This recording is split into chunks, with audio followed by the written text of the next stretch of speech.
Bueno, buenos días, alumnos de Ingeniería Industrial. Vamos a trabajar ahora la parte de equilibrio de precipitación. O sea, es la última parte del tema de equilibrio. ¿Por qué lo incluyo acá? Porque nosotros hasta aquí ya vimos oxígeno, vimos aguas duras y los problemas que había, que traía el agua dura al traer incrustaciones, al producir incrustaciones en distintos espacios, por ejemplo en el doméstico, en pavas y ollas, y en las tuberías, por ejemplo, en la parte industrial. Entonces es importante que empecemos a profundizar un poco en esto del equilibrio de precipitación, solubilidad, la constante de equilibrio de precipitación y toda esta parte. El temario es bastante extenso en cuanto a que vamos a trabajar los procesos de disolución de compuestos iónicos, vamos a identificar las sales que son solubles y las que no. De entrada vamos a tener un listadito a los que nos vamos a referir. Vamos a trabajar entonces fundamentalmente el equilibrio de solubilidad de compuestos iónicos, compuestos inorgánicos. La solubilidad, vamos a trabajar el concepto de solubilidad y producto de solubilidad, la expresión del producto de solubilidad en función de la solubilidad y viceversa, el efecto de ion común y ion diverso, vamos a introducir el concepto de actividad y fuerza iónica, y finalmente la influencia del pH en la solubilidad de los sulfuros. Acá no está, pero también vamos a trabajar con la influencia de los agentes oxidantes o reductores en la solubilidad de, por ejemplo, pueden ser los sulfuros, pero pueden ser otros. La influencia del pH en cuanto a la solubilidad de sulfuro también lo podemos ampliar, por ejemplo, para la solubilidad de los carbonatos insolubles. Eh, Veamos, cuando se disuelve un compuesto iónico, acá tenemos que manejar conceptos como solubilidad, solución saturada, precipitación, ¿sí? Entonces, en general, cuando se disuelve este compuesto iónico, la ruptura de la red, o sea, cuando yo lo disuelvo, lo separo los iones de la red cristalina y pasan al medio que es la solución, se hidratan, se solvatan. Y este es un proceso endotérmico, o sea, al que hay que incorporar la energía, darle energía para que se produzca, ¿sí? Pero una vez que que ocurre esto, los iones entonces se separan de la estructura cristalina y se rodean ahora de moléculas de agua. Ahí vamos a lo que ya hablamos antes en cuanto a que el agua, que era un solvente muy polar, era muy buen solvente de compuestos iónicos, se orientaba de tal manera alrededor de cada uno de los iones, de tal manera que permitía que se separaran en solución acuosa, permite la disociación iónica. Cuando eso ocurre, una vez el proceso de destruir la red cristalina para separar los iones endotérmico. Ahora, cuando se rodean de moléculas de agua, ese es un proceso exotérmico y ya vamos a ampliar. Entonces, la solvatación por rotura de la red, rotura no está muy bien puesto, ruptura de la red cristalina sólida mediante la atracción electrostática entre las moléculas de solvente y los iones del compuesto. Entonces los iones se separan entre sí y pasan a estar rodeados por moléculas de solvente.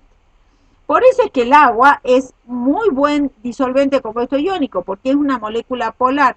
Fíjense acá, cuando se rodea del anión, que es el más grande, el agua se orienta, o se orienta sus hidrógenos en dirección al anión. Y cuando es el catión, que es más pequeñito, el agua vuelve a orientarse con el oxígeno, los oxígenos de las moléculas de agua rodeando al catión, porque en el oxígeno se concentra la densidad positiva, por lo tanto es atraído por el catión.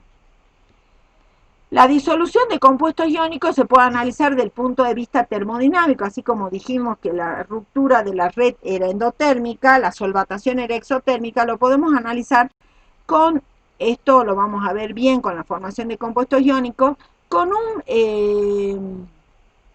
un ciclo de von Haber. Un ciclo de von Haber va fundamentalmente a trabajar las energías asociadas con la disolución de un compuesto iónico, ¿sí? Entonces, nos permite trabajar en forma más cerrada, más consistente, digamos, con todo el proceso. Y fíjense que acá tenemos varias energías en el proceso.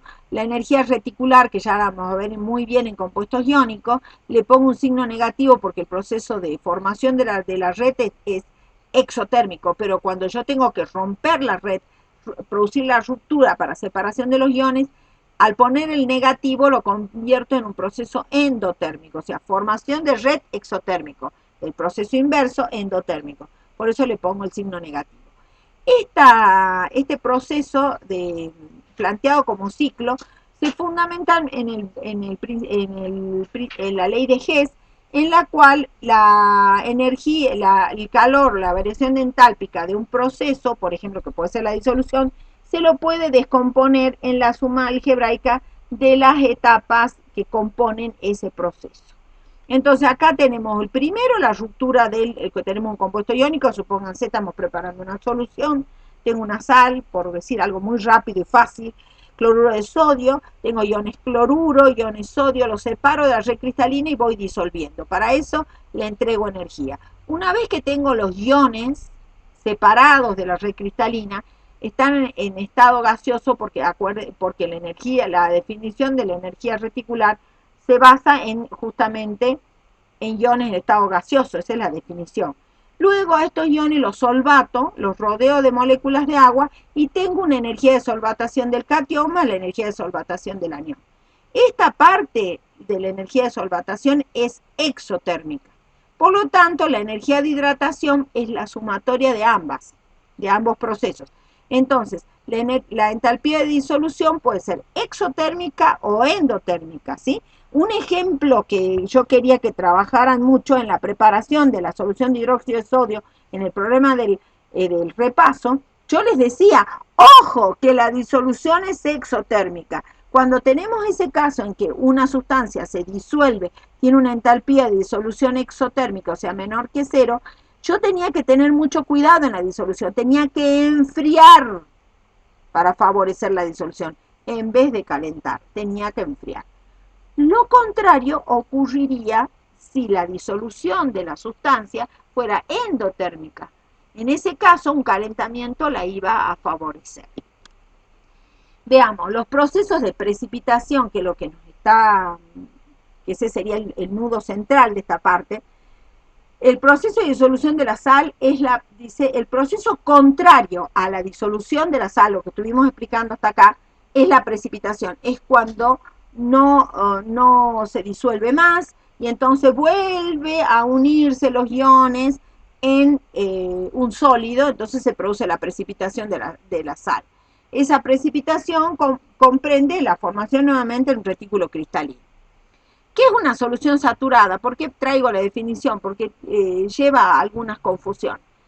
Cuando queremos disolver algo y vamos añadiendo soluto en una cantidad de agua determinada, llega un momento en que no se disuelve más. Cuando llego a ese punto, se dice que la disolución está saturada a cierta temperatura. Siempre cuando hablo de saturada, hablo de solubilidad, hablo de estos equilibrios, saben que tenemos que indicar la temperatura.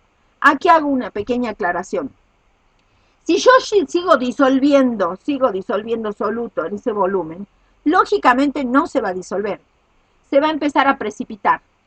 Entonces, la solución saturada va a ser cuando va a ser después que separe el líquido del sólido que comenzó a precipitar.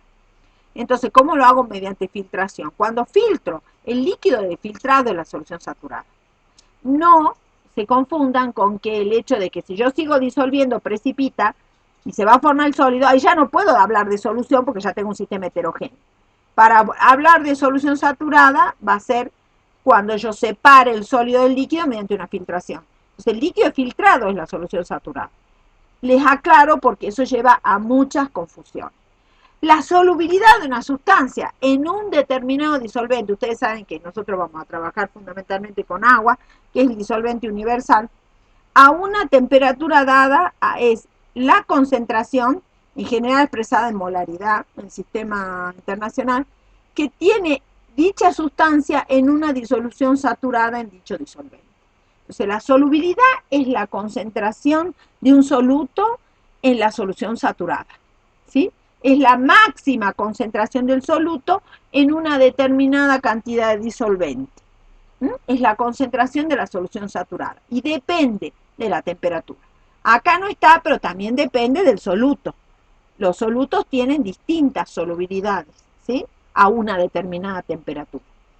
En el caso de un sólido disuelto en un líquido, cuando yo aumento la temperatura, generalmente aumenta la solubilidad, ¿sí?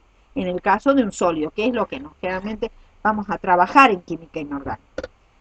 Una parte les hago que cuando ustedes tienen, recordarle a ustedes, cuando en lugar de un sólido se está disolviendo un gas, es todo lo contrario. Si yo aumento la temperatura, disminuye la solubilidad del gas. Favorece que el gas escape de la solución. Si yo, en el caso de un soluto gaseoso. Les recuerdo esa parte. Y acá está, digamos, la definición de solución saturada. Bien. Equilibrio de solubilidad de compuestos iónicos. Acá tengo un compuesto hipotético, A2B3, A es el catión y B es el anión, ¿sí? Aquí tenemos otro ejemplo, ya tengo un ejemplo concreto, el sulfato de bario. Si yo añado agua al sulfato de bario, vemos que parte va al fondo, o sea, el sulfato de bario es insoluble, en sí es muy insoluble, ¿sí? Pero siempre va a existir lo que se llama un equilibrio entre el sulfato de bario, algo del sulfato de bario se va a disolver, o sea, se va a disociar. Entonces se va a mantener un equilibrio entre el sólido y la solución en contacto con el sólido.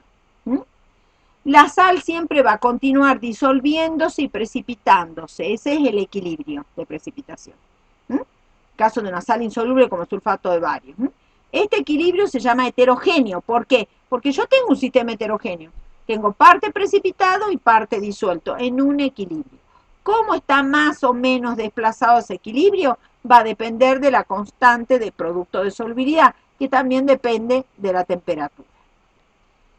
Acá yo les hice un listadito para que tengamos en cuenta, y quiero que lo tengan presente, porque si no, volvemos a hacer, siempre tengo que estar recordándoles algunas cosas que ustedes leyendo este cuadrito, más que cuadrito listadito, pueden recordar. Todos los nitratos de la tabla periódica son solubles. También todas las sales de amonio, todas las sales que ustedes encuentren del catión amonio van a ser solubles. Estas van a ser solubles siempre. ¿Qué otras van a ser solubles? Solubles. Todos los fluoruros, cloruros, bromuros y yoduros de metales alcalinos, excepto el fluoruro de litio. Ahí les va a recordar que vamos a tener que trabajar el comportamiento diferencial del litio y el comportamiento diferencial del flúor. Forman una sal insoluble. O sea, todos los metales alcalinos, los halogenuros de los metales alcalinos son solubles, salvo el fluoruro de litio. Lo mismo el caso de los alcalinos tercios. Son todos solubles, fluoruros, cloruros, bromuros y yoduros, que son los halogenuros de metales alcalinos tercios, son solubles, excepto el fluoruro de calcio. Fíjense, fluoruro de litio y de calcio, o sea que el flúor va a tener un comportamiento diferencial que lo vamos a tener que volver a trabajar. Los fluoruros, cloruros, bromuros y yoduros, o sea, los halogenuros de todos los metales, excepto, fíjense, plata, mercurioso, catión de las sales, los halogenuros mercuriosos, los halogenuros cuprosos y los halogenuros de plomo. Los halogenuros de plomo. ¿Ah? Fíjense, vamos a hacer notar algo que vamos a volver sobre ese tema. La plata más 1, el mercurio más 1, cobre más 1, plomo más 2, sobre todo plata más 1, mercurio más 1 y plomo 2 más, o sea, son metales pesados, son metales de radio grande, de radio iónico grande. Cuando hablo de radio iónico me remito a los videos de propiedades periódicas.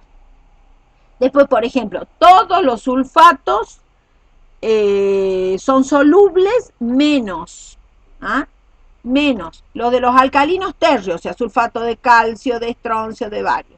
Y los de plomo, sulfato de plomo 2, sulfato de mercurio y sulfato de plata. Fíjense nuevamente, los sulfatos de todos los metales, excepto el de plomo 2 más, mercurio 2 más, plata más 1, vuelven a aparecer sulfatos de cationes muy grandes, de radios grandes. Eso tiene que estar influyendo. Son todos solubles menos de estos sulfatos de cationes grandes. Los bicarbonatos, ahora vamos a lo que vimos en dureza de agua. ¿Qué provocaba dureza? Los hidrógenos, carbonatos de calcio y magnesio. Esos eran solubles. ¿Mm? Esos eran solubles. Por eso yo abría la canilla, podía tener agua dura, pero no iba a haber ningún precipitado. Los hidrógenos, carbonatos de calcio y magnesio que provocan dureza temporal son solubles. Por eso es que cuando yo abro la canilla, aunque tenga agua dura, no la veo, porque no hay precipitación. Ahora, fíjense, no los hidrógenos carbonatos. Ahora vamos a los carbonatos. Los carbonatos de calcio y magnesio sí son insolubles. Esos son insolubles, que se van a producir cuando, como los hidrógenos carbonatos son inestables, frente al calor, enseguida iban a precipitar el carbonato de calcio y el carbonato de magnesio, que son los causantes de las incrustaciones. ¿Sí? El resto de las sales, salvo las que nombré aquí, son poco solubles o insolubles. Cuando me pregunten sobre cualquier sal que tengan duda, yo los voy a remitir a este listado. Bien, vamos a ver la expresión matemática del producto de solubilidad. Aquí lo tengo con un ejemplo hipotético. Fíjense la disociación, esto ya lo sabían de química general, bien, y la expresión del KPS, como cualquier expresión de equilibrio, va a tener la expresión del producto de las concentraciones de iones en solución. De ninguna manera va a aparecer el sólido. De ninguna manera va a aparecer el sólido. Esto se aplica fundamentalmente para sales insolubles. Bueno, aquí está la expresión del KPS en este ejemplo. Acá lo tenemos hipotético con coeficientes M y N, y aquí hay coeficientes numéricos, 2 y 3, podemos ver. Ahora, vamos a los ejemplos concretos. El producto de solubilidad, entonces, es el producto de concentraciones molares de los iones existentes en una solución saturada en equilibrio de sus iones. Quiere decir que hay un equilibrio entre el sólido que no está disuelto y la parte disuelta que está disociada en forma iónica, donde cada concentración es elevada a un exponente igual al respectivo coeficiente estequiométrico del ion en la correspondiente ecuación de disociación. Acá tenemos el carbonato de calcio, los dos iones tienen carga 2, más 2 el calcio, menos 2 el carbonato, bien, y esa es la expresión del KPS. En el caso del fosfato de plata, ortofosfato de plata, corrijo, fíjense aquí que está en equilibrio con 3 moles de iones plata más un mol de ion fosfato. Acá eso, 1 molar en realidad, porque acá son concentraciones, 3 molar de plata y 1 molar de ortofosfato, eso lo que queda expresado acá en el KPS con la concentración de iones plata elevado al Q. Aquí en el caso del sulfuro de bismuto, fíjense en la disociación que tengo en cuenta cuando hago la disociación, ustedes ya para esta parte ya la tienen que saber, cuando tengo que poner la expresión de la constante de producto de solubilidad, tengo en cuenta entonces los coeficientes estequiométricos correspondientes que aparecen acá como exponentes. Se va a aplicar el producto de solubilidad solamente a los electrolitos escasamente solubles en agua. Voy a volver el listado que les mandé, que les puse, y da cuenta del equilibrio que se establece entre el soluto iónico y sus iones en solución acuosa saturada. Siempre el disolvente aquí va a ser agua. Como constante de equilibrio solo depende de la temperatura. Ahora veamos, cuanto más insoluble es un electrolito, más pequeño es el KPS y precipita más rápidamente. Los remito nuevamente al análisis de aguas duras. ¿Qué pasaba con el carbonato de magnesio? Tenía un KPS mucho más grande que el carbonato de calcio. Entonces, muchas veces cuando tengo casos de dureza temporal, en general la concentración de iones magnesio siempre estaba por debajo de iones calcio. Pero cuando esa concentración era igual o superior a 41 ppm, entonces yo también tenía que eliminarlo al magnesio. Pero ¿qué pasaba? El carbonato de magnesio tenía un KPS grande, entonces era muy soluble con respecto al carbonato de calcio. Entonces yo lograba precipitar el carbonato de calcio por agregado de cal, por calentamiento, pero el ion magnesio me quedaba la mayor parte en solución también, o sea, continuaba la dureza. Entonces, ¿qué tenía que hacer? Agregarle más cal para que precipite como hidróxido de magnesio, que ese hidróxido de magnesio tenía un KPS mucho más pequeño. Recién ahí lograba que el magnesio precipitara. Entonces, es interesante recordar el tema de aguas duras y los métodos de eliminación, porque fundamentalmente el principio fundamental es lograr precipitar al ion calcio y magnesio para que, y después separarlos por filtración para lograr que no provoquen, vuelvan a provocar dureza, que dureza es producir sustancias insolubles, ¿sí? El método alternativo era el intercambio iónico. ¿Qué hacía yo? Retenía en una columna de intercambio, en una resina de intercambio, estos iones, ¿sí? Entonces, el tema de la precipitación y la solubilidad tiene mucho que ver con el tema de aguas duras. Veamos acá un ejemplo. Siempre el solvente es agua, eso se los dije, ¿no? Y cuando solamente existe el equilibrio entre el sólido y sus iones. Tomemos, por ejemplo, el caso de la precipitación de cloruro de plata. El cloruro de plata es un ejemplo bastante utilizado, muy utilizado, ustedes lo deben reconocer.